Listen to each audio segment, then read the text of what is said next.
Agência Sindical apresenta Repórter Sindical, o mundo do trabalho no ar. Boa noite, senhoras e senhores. Começa a Repórter Sindical, o mundo do trabalho no ar. Hoje, quinta-feira, ao vivo, fazemos um programa sempre por volta das 20 horas, uma hora de programa, sempre debatendo um único assunto. Nós fazemos programas temáticos aqui no Repórter Sindical.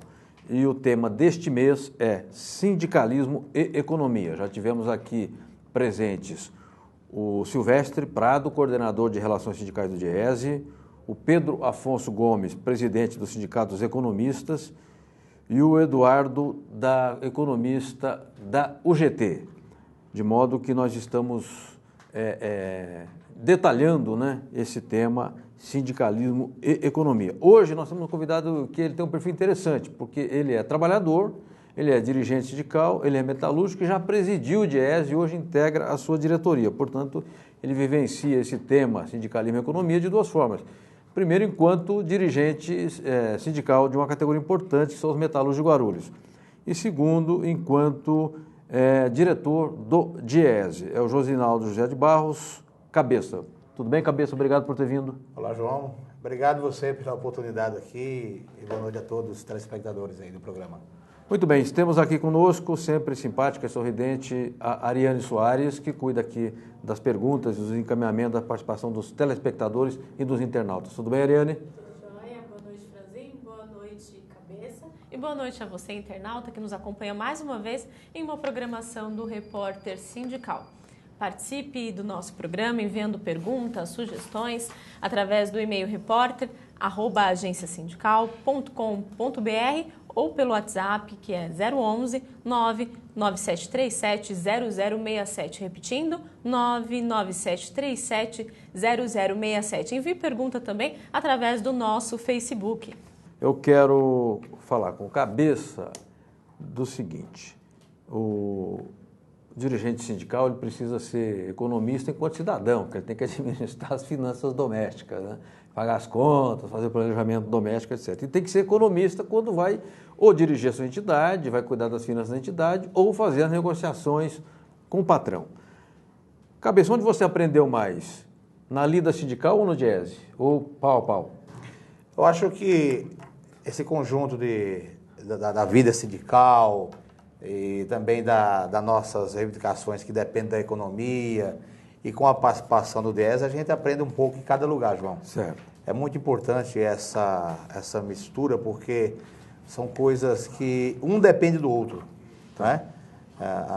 O movimento sindical depende de como anda a economia do país, porque vive de reivindicações, vive de negociar com o setor patronal, e isso está relacionado às condições da economia. Mas o DIEESE é uma escola, o DIEESE é uma coisa que eu posso definir como o único instrumento, né?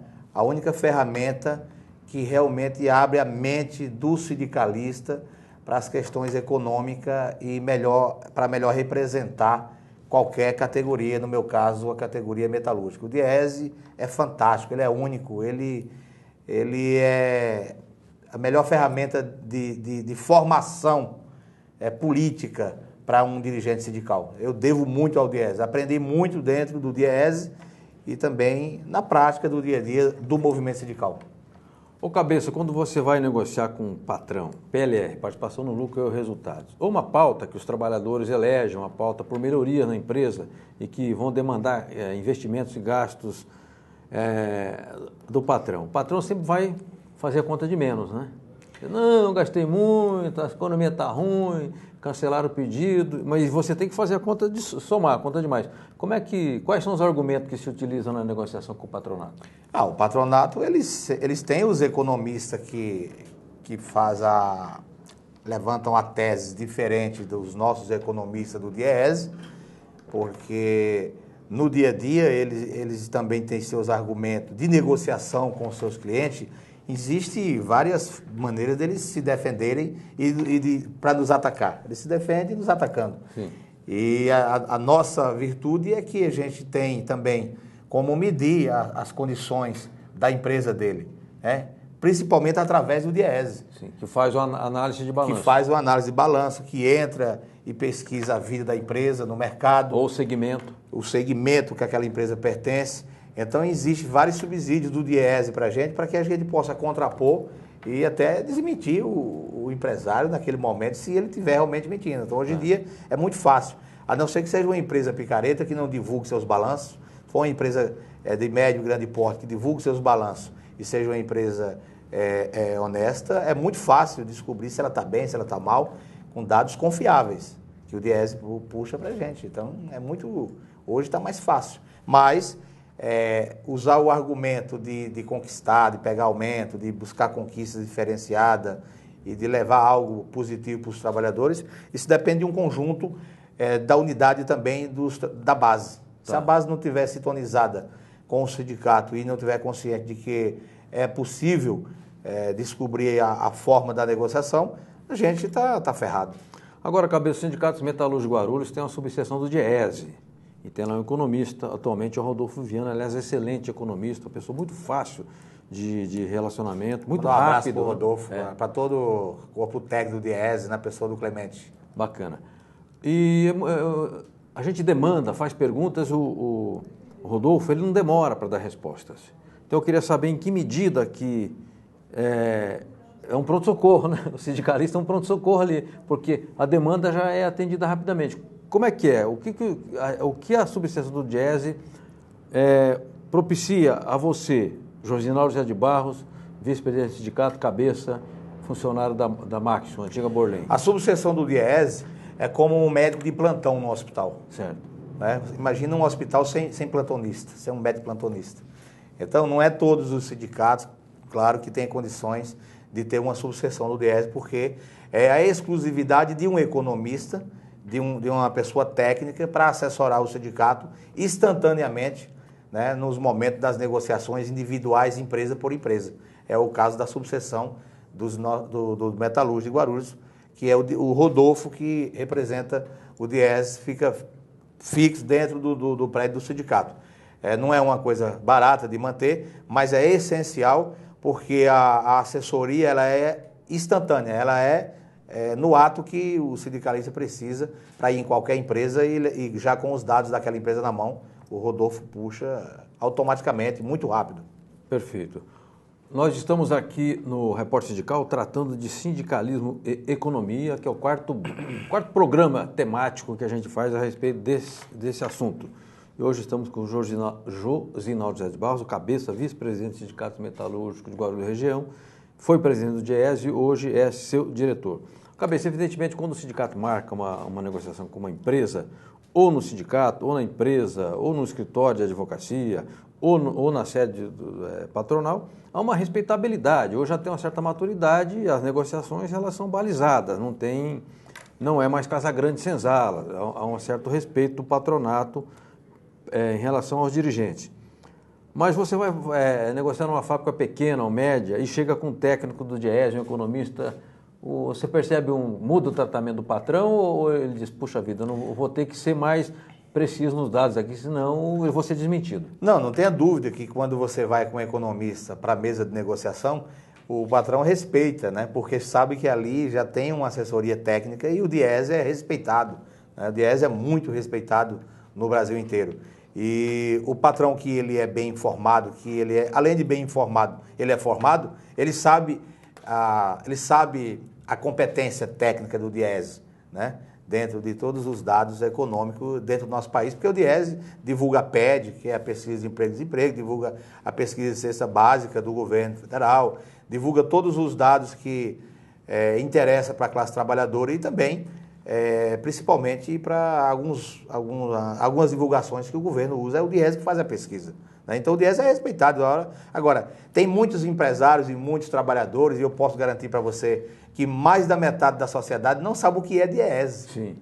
Né? Quando o William Bonner fala do DIEESE, segundo o DIEESE lá na pesquisa da grande imprensa, quando divulga, mas o povo não sabe o que é DIEESE. Pensa até que é um órgão do governo. Pensa que é um órgão do governo, pensa que é um órgão do patronal, né? Da Fiesp, das federações patronais, e o povão mesmo não sabe o que é o DIEESE. Então o DIEESE é o Departamento Intersindical e de Estudos e Estatística Socioeconômico, que assessora exclusivamente o movimento sindical brasileiro filiado a ele. Perfeito. Né? Então, é um órgão dos trabalhadores. Então, é muito importante quando divulga o DIEESE na grande imprensa, porque ali é um órgão dos trabalhadores que está sendo divulgado confiavelmente nos seus dados que são divulgados. Perfeito. Josinaldo José de Barros, cabeça, vice-presidente dos Metalúrgicos de Guarulhos Região, hoje está aqui com a gente no Repórter Sindical falando de sindicalismo e economia. Falou bastante do DIEESE porque ele é diretor lá da casa, foi seu presidente, e por uma coincidência do destino, o Toninho do DIAP, que é importantíssima instituição que assessora o movimento sindical nas questões parlamentares e institucionais, vai falar aqui no programa, no momento Fala DIAP. E ele fala, sabe sobre o quê? 60 anos do DIEESE. Eu nem sabia disso. Vamos lá, vamos ouvir o Toninho? Pode chamar?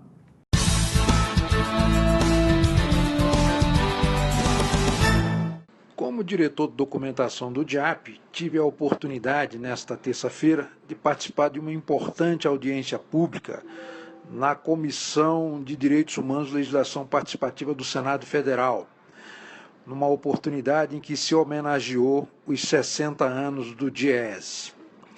O DIEESE é uma espécie de irmão gêmeo do DIAP, mais voltado para estudos na área de emprego, de renda, custo de vida e, portanto, se constitui uma importante referência da classe trabalhadora e mesmo do setor empresarial, das universidades, dos governos, dos parlamentos, etc. Então, trata-se de uma instituição de prestígio nacional e internacional. É formada por um corpo técnico com mais de uma centena de especialistas, pessoas extremamente qualificadas, muitos dos quais com mestrado e doutorado, e, portanto, uma instituição extremamente qualificada. A sua contribuição para a classe trabalhadora é enorme. Todos nós podemos, nessa audiência pública, reconhecer e testemunhar isso. E mais recentemente foi criada a Universidade, ou a Faculdade de Ciências do Trabalho, outra importante contribuição do órgão na formação da classe trabalhadora brasileira. Parabéns ao DIEESE, vida longa a essa instituição da classe trabalhadora.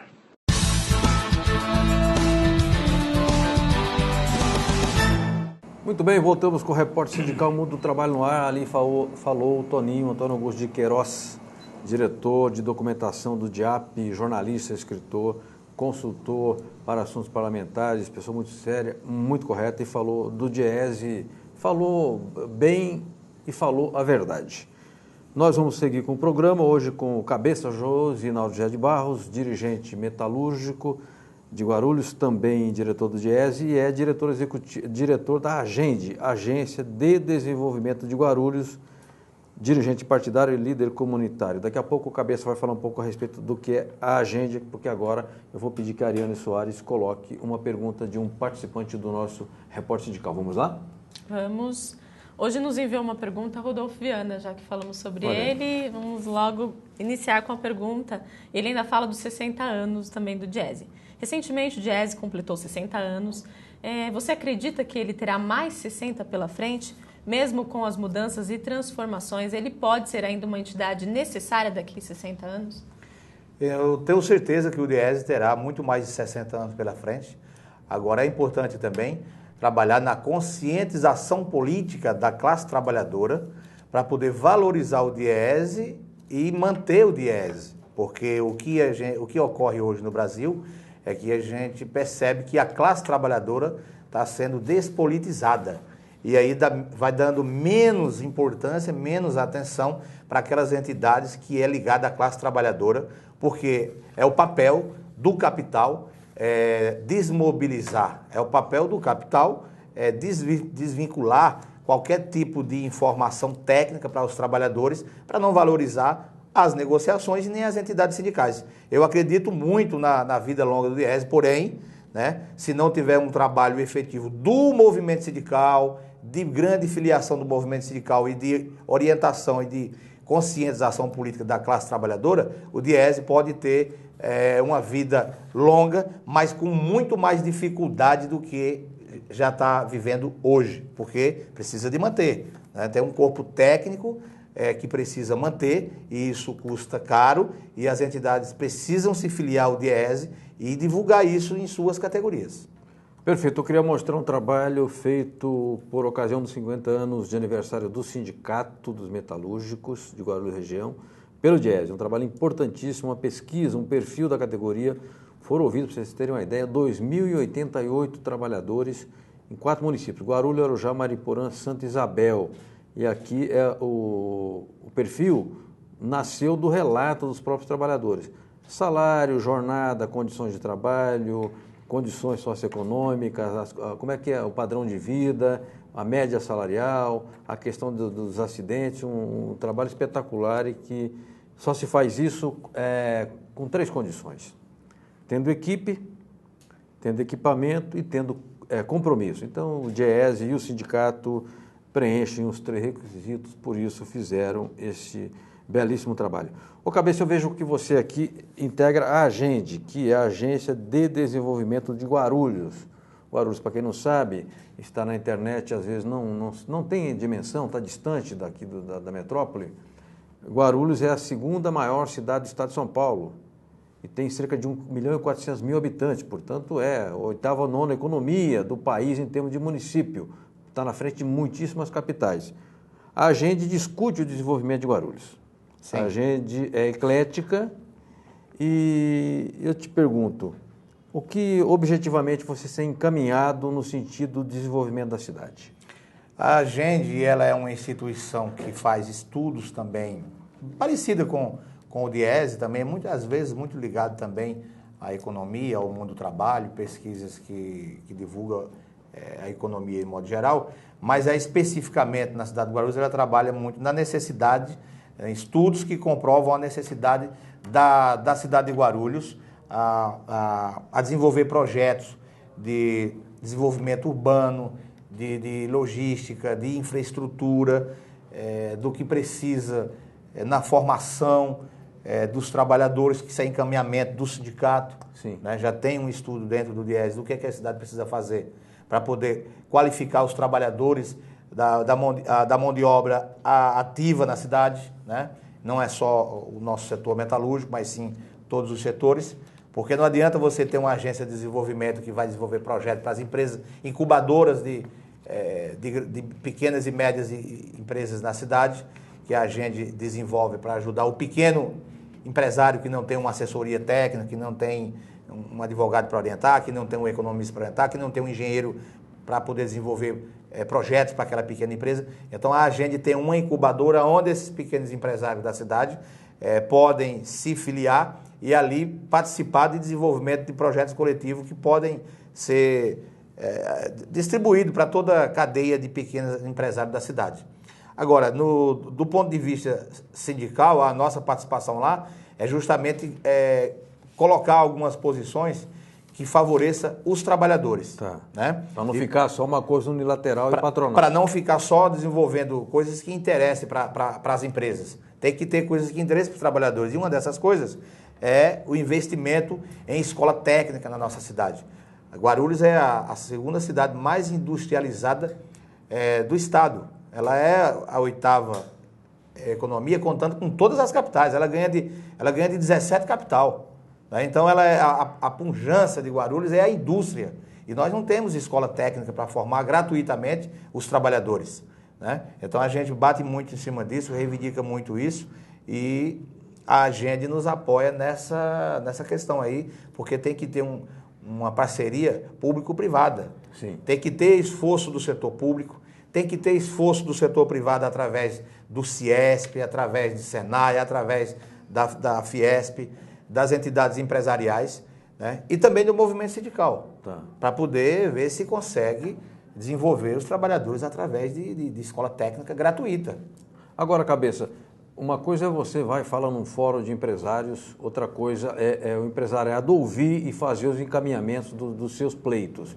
Queria saber o seguinte, o que você fala, o que você propõe como dirigente sindical, como representante de classe, o empresariado escuta e põe na gaveta ou tem encaminhamento prático efetivo? A contribuição é real? A contribuição ela é real. Eu entendo que a partir do momento que nós estamos, que os trabalhadores, eu estou lá representando os trabalhadores, está tendo espaço dentro da Agende, está colocando sua posição, sua opinião. E isso vai para os materiais de divulgação da Agende, isso vai para a revista da Agende, vai para o jornal da Agende, vai para o site da Agende, vai para todo o trabalho de divulgação da Agende. Aquela ideia que nós estamos propondo, eu acho que já é uma representação que nós estamos conseguindo fazer. Né? Se a gente falasse lá, propôs uma ideia e eles não divulgassem aquela ideia através do trabalho deles, eu acho que isso seria colocar na gaveta. Agora, é claro que divulga nos meios de comunicação que ela podem usar, porém, não tem o interesse, a gente não percebe das entidades empresariais, eu vou citar o Ciesp, a ASEC, a CE, Federação da Indústria de São Paulo, que é a Fiesp, a gente não vê esse interesse de forçar a barra com o poder público da cidade de Guarulhos, para poder ter uma escola técnica para formar os trabalhadores. Divulga em tudo quanto é material, mas não há uma pressão. Entendi. Uma pressão política. Não chega junto. Não chega junto, porque nós sindicalistas estamos acostumados a fazer pressão. Sim. Mas os empresários, eles divulgam, ligam, é muito light as reivindicações. Nós estamos acostumados com pauleira. Né? Então, a gente é acostumado a fazer embate, eles não fazem. Né? Então, o poder público, às vezes, vai barrigando. Aí sim, o poder público coloca na gaveta. Tá, entendi. Entendeu, né? Bacana, bacana. Cabeça Josinaldo José de Barros, pernambucano, que está aqui no nosso programa hoje. O Edu me fala que nós vamos chamar uma reportagem, mas antes da reportagem, Edu, eu quero mostrar um material. É um material que me foi levado na agência sindical hoje pelo Chico Bezerra. Eu não sei se dá para mostrar. 9ª Marcha dos Imigrantes. 29 de novembro, a partir das 9 horas, na Praça da República, centro de São Paulo. Fronteiras livres, não há discriminação. Eu me sinto representado aqui, embora eu não seja uma pessoa que imigrou de um país para outro, eu sou migrante, que eu vim do interior para São Paulo. Meu cabeça também, pernambucano, veio para São Paulo. Quem veio lá do Nordeste, eu acho que é outro país o Nordeste. Pois é. Dentro do mesmo país é outro país, porque a dificuldade lá é muito grande. Exato. Então, que seja uma marcha boa, uma marcha produtiva e que todos nós sejamos receptivos aos migrantes, porque nós todos navegamos na mesma nave chamada Planeta Terra, aqui todos pertencemos à mesma irmandade, não tem que haver discriminação por origem regional, de raça, de credo, etc. Feita a falação, Edu, vamos lá chamar a matéria, mas eu vou explicar antes o que é a matéria. Dia 23, houve uma manifestação dos trabalhadores em carro forte, transporte de valores do Estado de São Paulo, em 2 cidades grandes, Campinas e Ribeirão Preto. Por quê? Porque está havendo muito ataque a carro forte e morte e ferimento de vigilantes. O crime organizado hoje é muito articulado, ele faz verdadeiras operações cinematográficas. Por exemplo, invadiu uma empresa lá em Campinas chamada... Em Guarulhos também. Mas na Prosegur, eles botaram um caminhão na rodovia Santos Dumont, botaram fogo no caminhão e isso parou todo o trânsito para eles poderem fazer ação na fábrica, explodiram caixa forte, etc, etc. Agora, sabe qual é a tristeza, cabeça? Invadiram a Vício também, os caixas eletrônicos dentro da Vício. Tá vendo? Explodiram todos. Que a classe patronal, embora o sindicato tenha feito o protesto, a classe patronal não está nem aí para a condição dos trabalhadores, essa que é a realidade. Vamos à matéria do carro forte. O crime organizado aumenta os ataques a carro forte e aos vigilantes. Os trabalhadores reagem e o sindicato da categoria, o Sindiforte, protesta contra a situação, cobrando providências do governo do estado. Dia 23, o sindicato comandou 2 fortes protestos, um em Campinas, outro em Ribeirão Preto. Mais de 1.000 trabalhadores cruzaram os braços, protestaram, ocuparam ruas e avenidas e fizeram atos públicos. Bom dia a todos. Nós estamos aqui hoje nessa paralisação em defesa da vida, em defesa do que está acontecendo na região de Campinas e Ribeirão Preto, no momento que nós estamos vendo pais de família sendo ceifados, sendo mortos, estamos vendo famílias órfãs, filhos órfãos, e por isso nós estamos pedindo que as nossas autoridades maiores que tenham uma atenção especial para esses trabalhadores que trabalham em transporte de valores, seja caixa forte, seja carro forte, seja tesouraria, porque o perigo é iminente.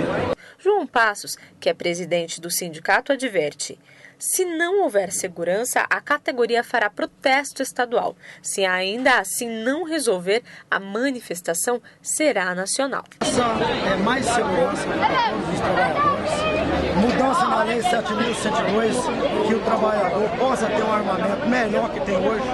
Hoje nós usamos revólver 38 e calibre 12. Não é suficiente para a gente enfrentar hoje esse poderio que os bandidos têm hoje na rua.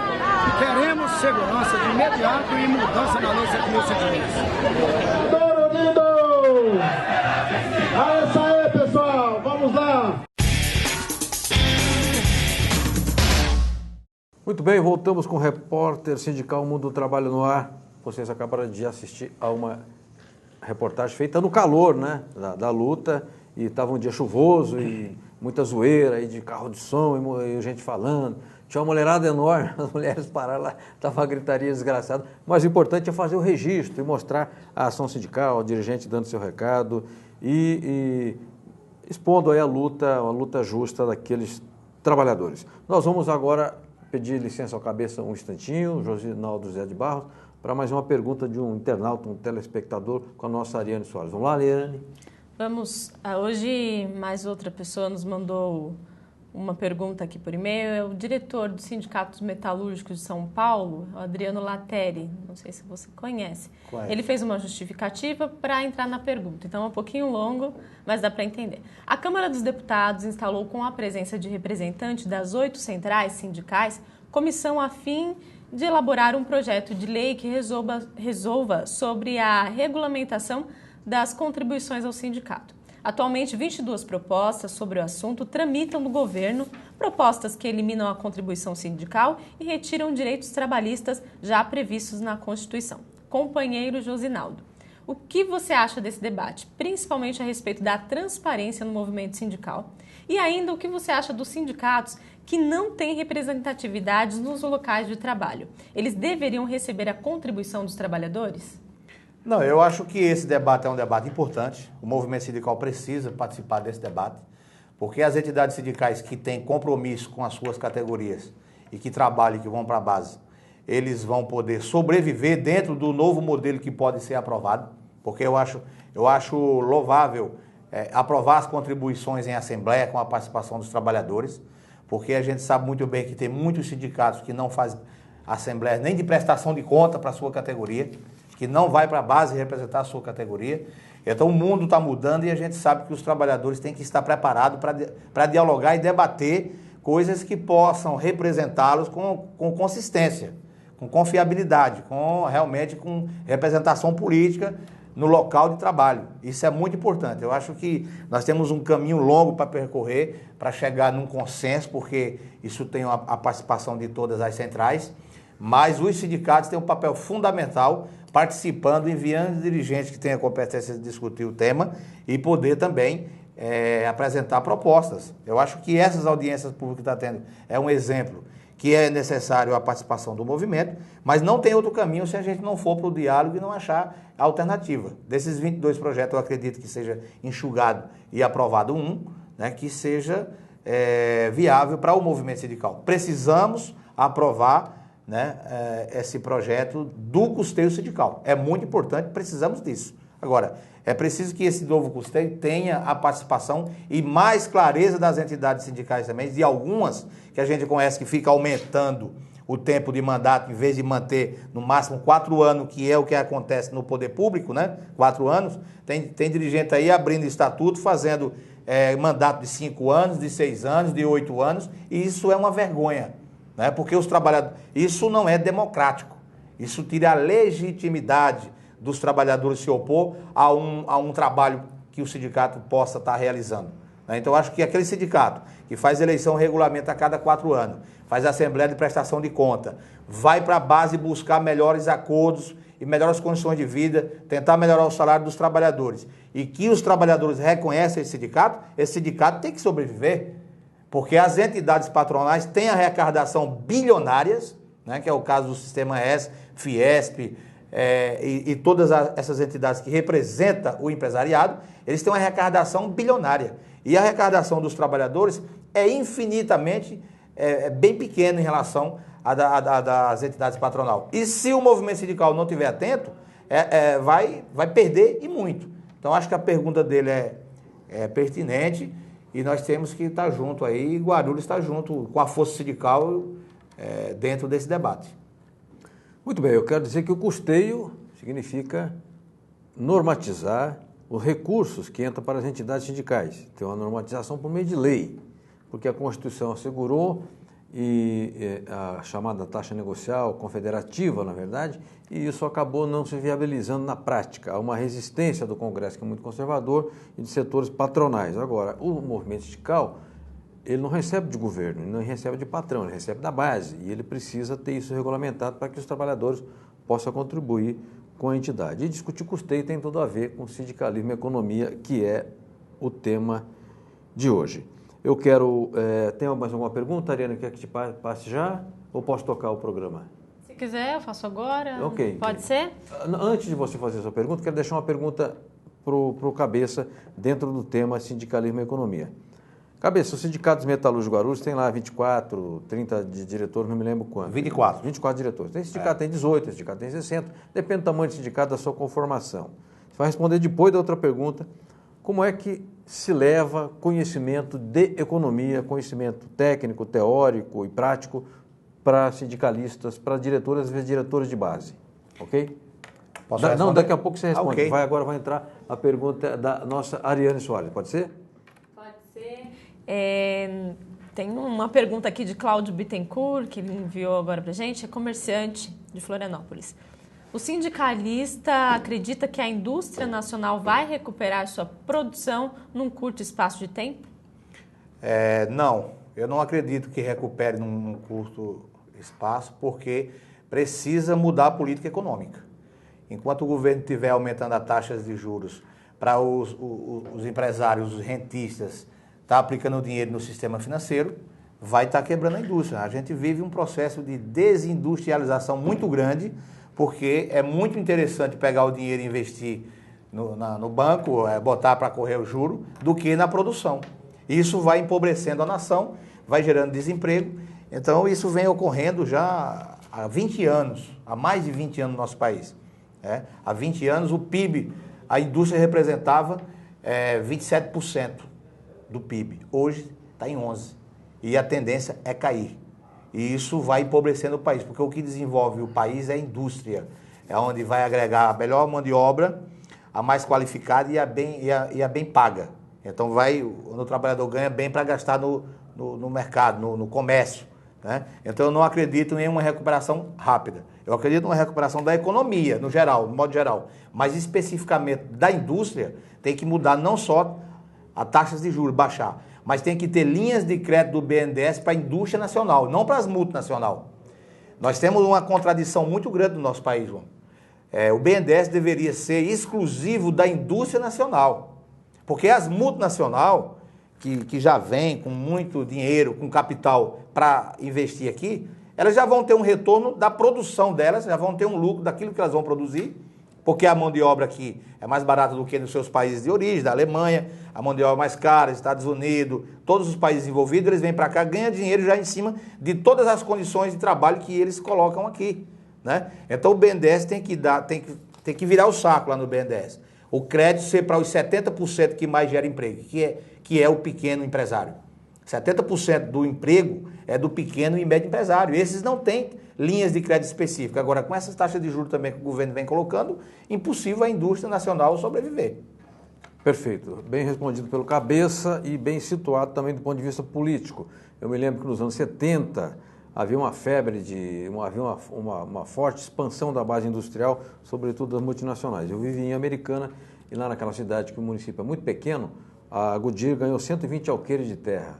Para quem é da zona rural como eu, sabe que 120 alqueires de terra é uma fazenda enorme. Muito grande. Eu não sei o que uma fábrica vai fazer com 120 alqueires de terra, quando 20 ou 30 seriam totalmente suficientes. Quer dizer, ela ganhou terra valorizada, ganhou uma estrada, ganhou um bairro de casas populares e ainda vai bater na porta do BNDES. Vai o dono da fabriqueta no BNDES para ver se ele é recebido pelo porteiro. Não tem nem essa possibilidade. Cabeça, nós vamos chamar o intervalo. Pode ser, Eduardo?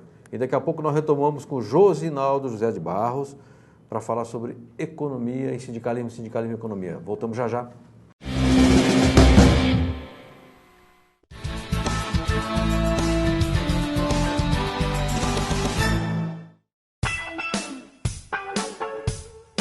Realmente muito prazeroso estar num congresso, o 24º, em momento de crise, em momento de tantas adversidades, onde o nosso presidente Mota, já de longa data, tinha um sonho da unidade e ele conseguiu. Quando a gente tem uma série de adversidades, mas nós somos unidos, temos uma voz forte e temos a compreensão de que nós precisamos ser solidários e compreender efetivamente os desdobramentos de várias situações, tanto do ponto de vista político, quanto do ponto de vista tecnológico, quanto do ponto de vista de ação diante, e reação, melhor dizendo, diante de propostas ruins na convenção coletiva. Então demonstra efetivamente liderança. A federação tem uma grande liderança no estado de São Paulo, vamos com certeza absoluta conseguir um piso unificado, vamos conseguir uma database unificada e vamos sinalizar caminhos para os 12 milhões de comerciários do Brasil que nós merecemos ser respeitados.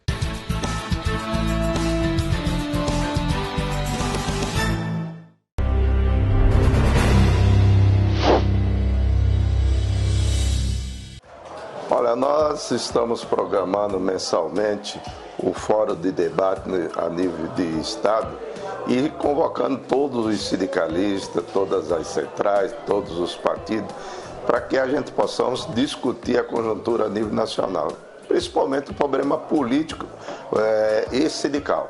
Por isso que começamos esse mês esse debate e vamos fazer esse debate mensalmente. Então estamos convidando todos os companheiros do movimento sindical e dos movimentos partidários, para que a gente faça uma análise de conjuntura a nível dos trabalhadores.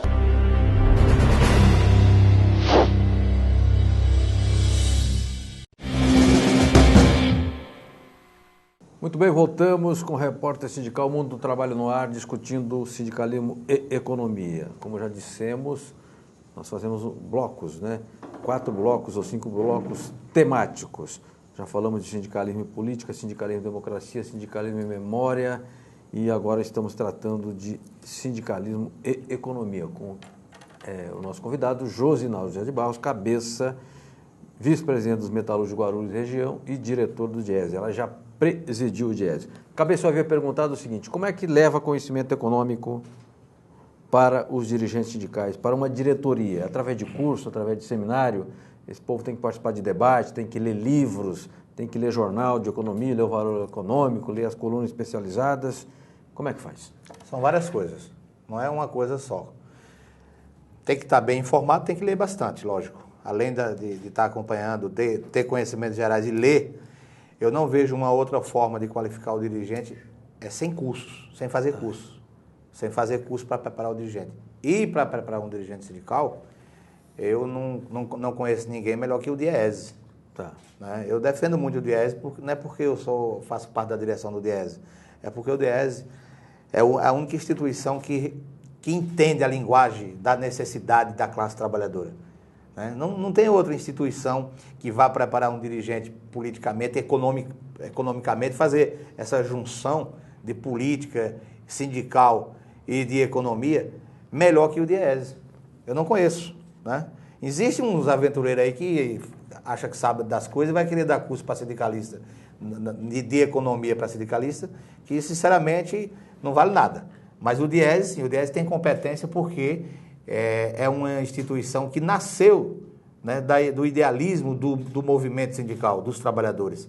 E tem muita gente competente lá que tem compromisso.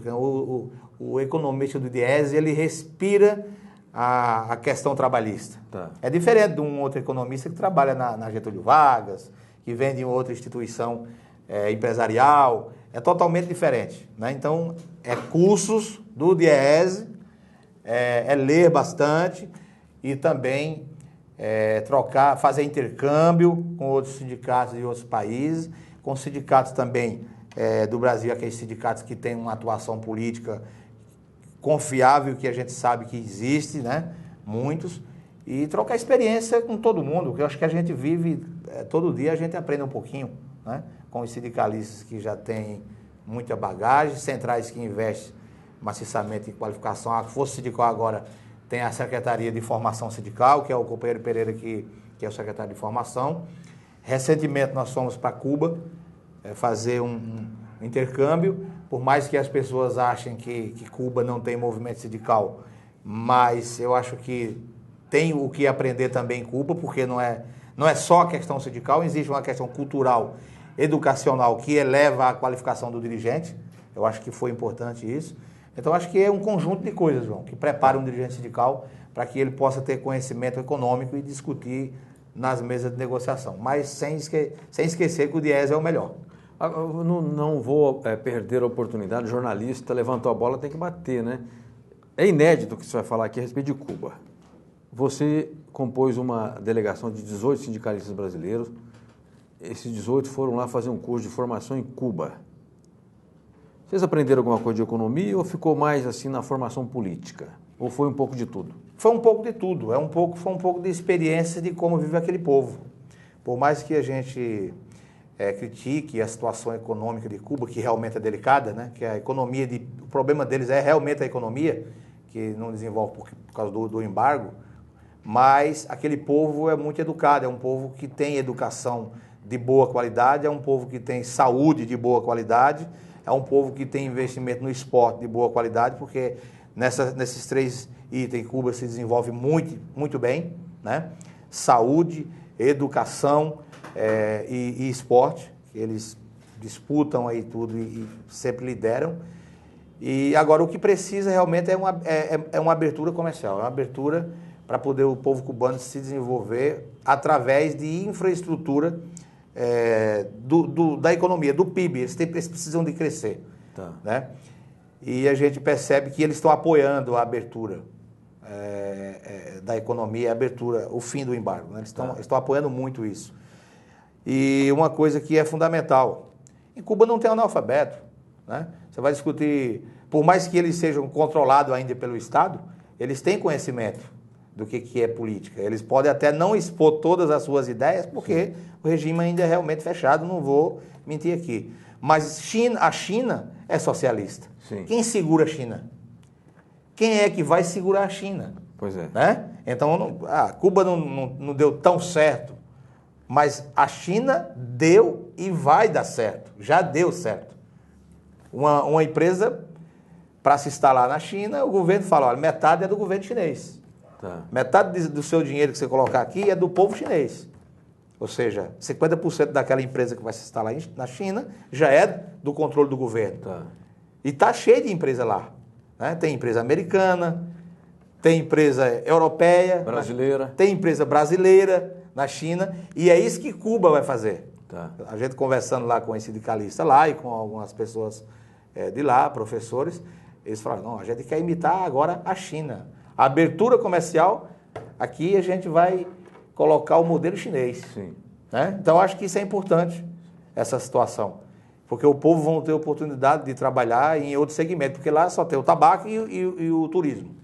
Abrir a economia, mas não abrir mão do interesse público. Exatamente. Agora, uma coisa que eles falam, nós não vamos, nenhum americano, nenhum europeu vai mudar a cultura do povo cubano.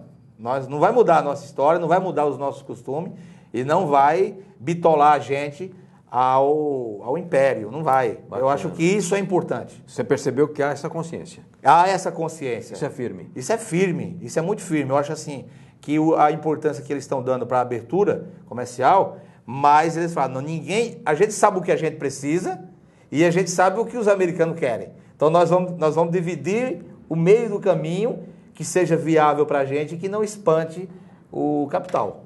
Perfeito, interessante. É China. É o modelo chinês.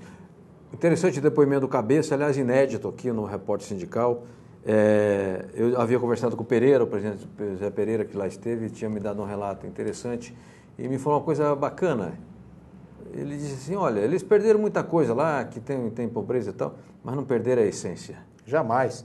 Bacana. Jamais. É outra coisa importante, né? Dizer que no socialismo que o modelo cubano tem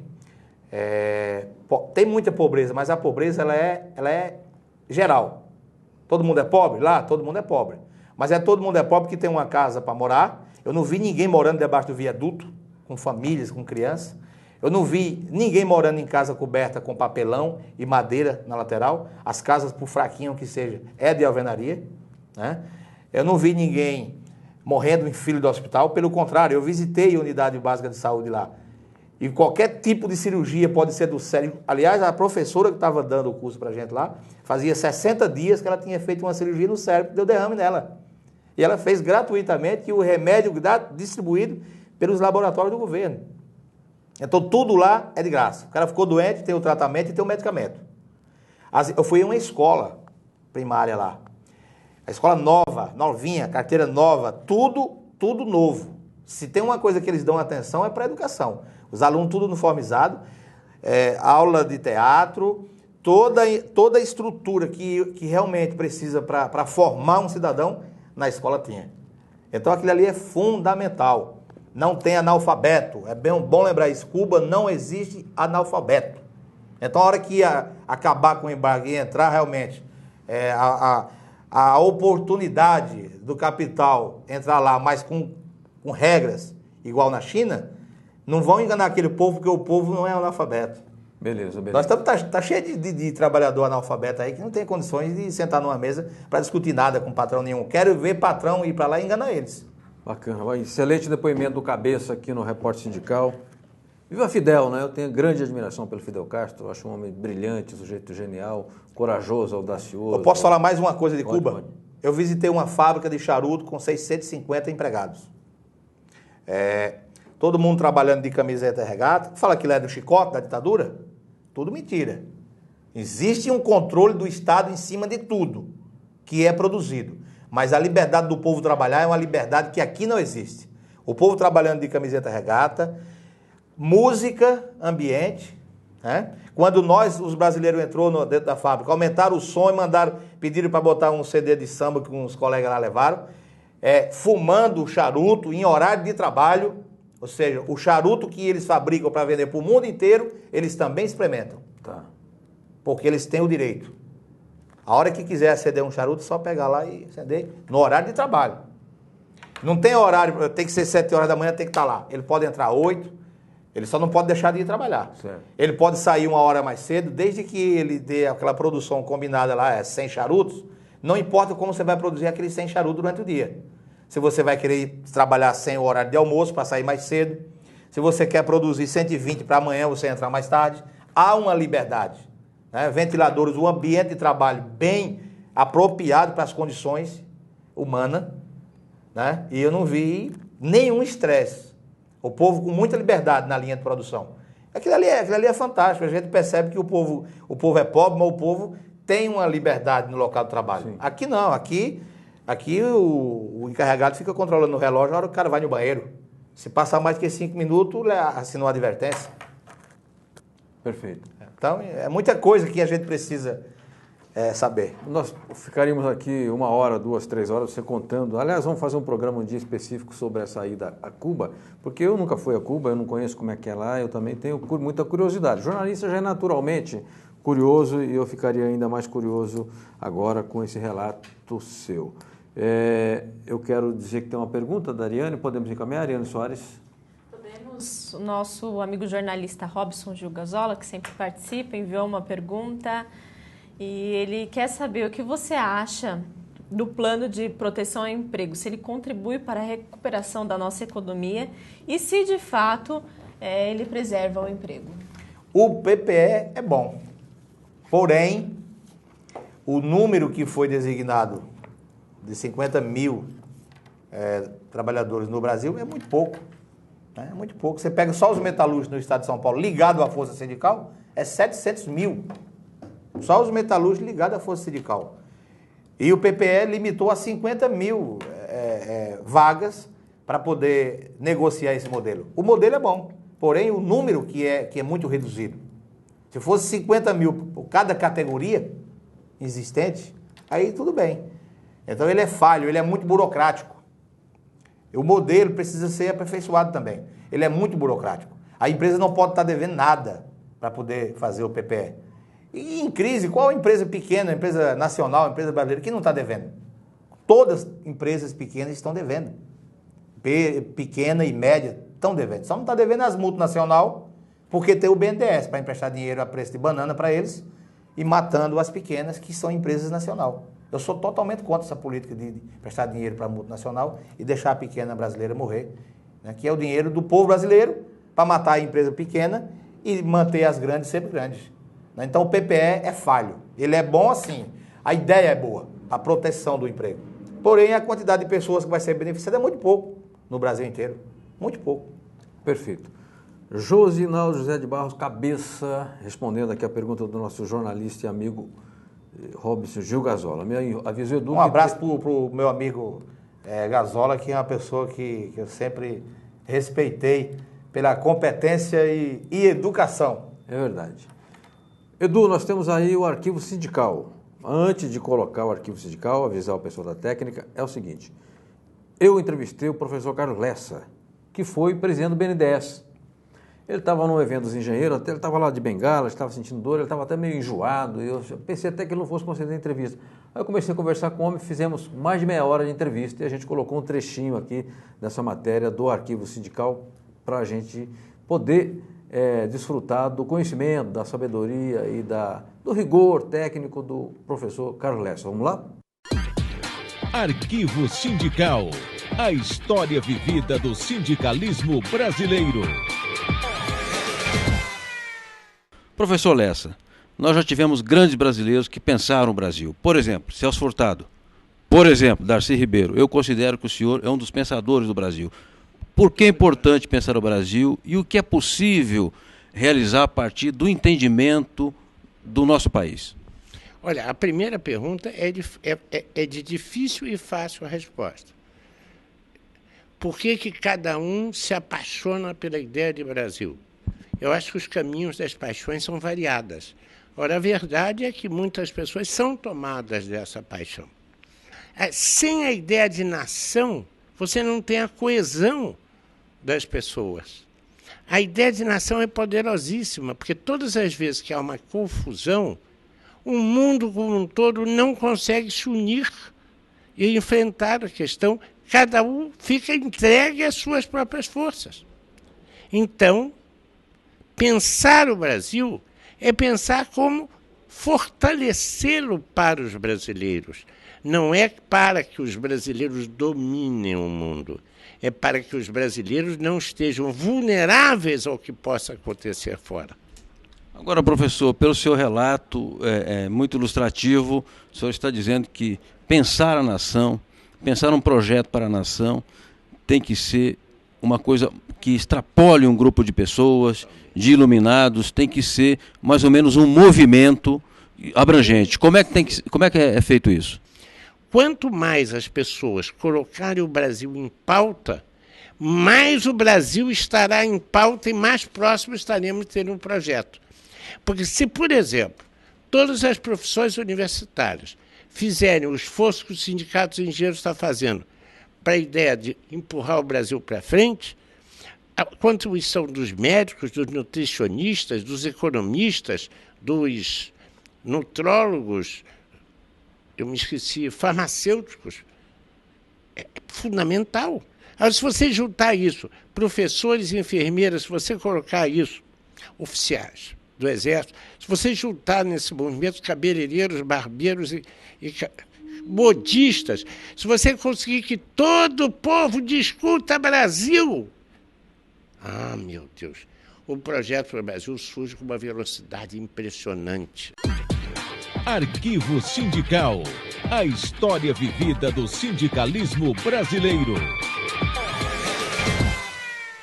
Você pode acessar no YouTube da Agência Sindical. Se você entrar lá no nosso YouTube, você acessará. Lá temos 400 vídeos, tem um material bastante variado, farto, e a entrevista com o professor Carlos Lessa se encontra à sua disposição. Pode baixar, pode passar, compartilhar com amigos, não tem problema nenhum, porque o professor tem muito conteúdo, é um economista muito sério e à frente do BNDES.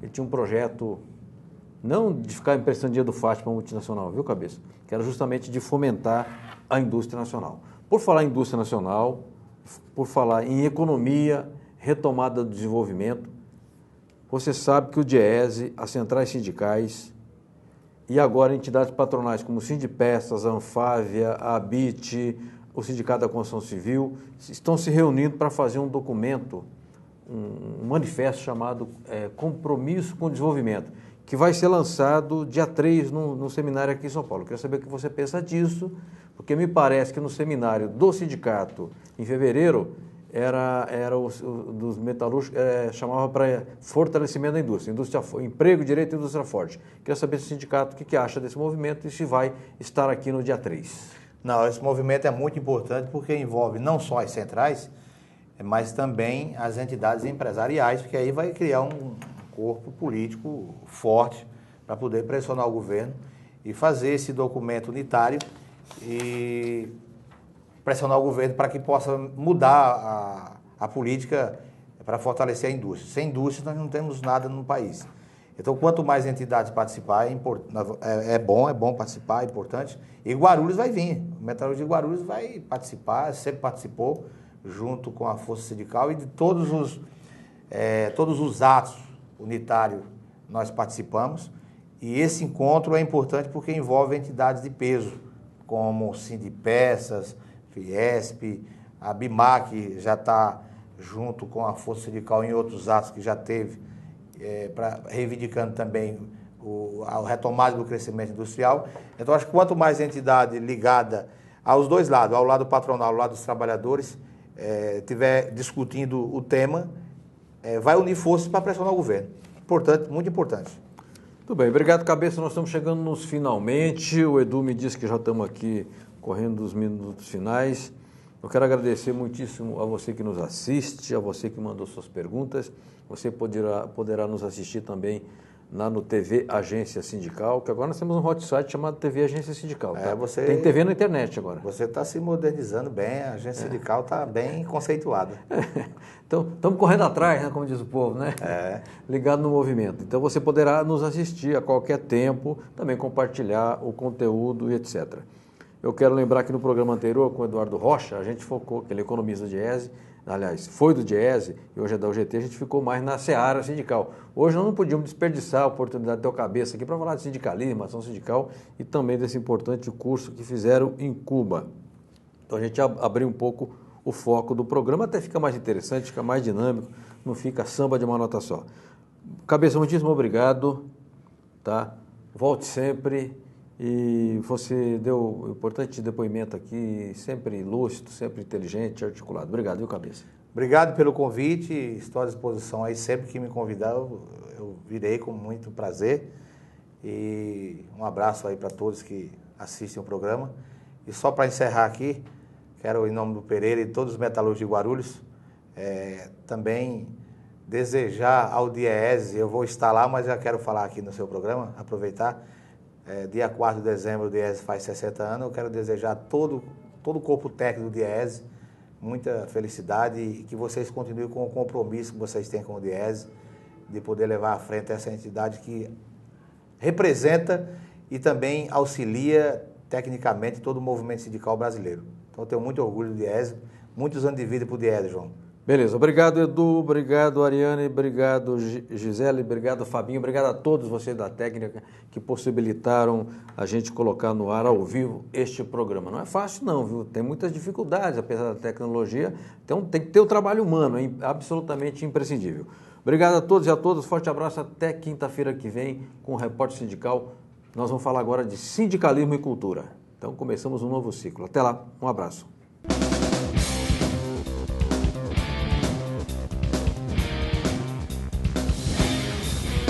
Agência Sindical apresentou Repórter Sindical, o mundo do trabalho no ar.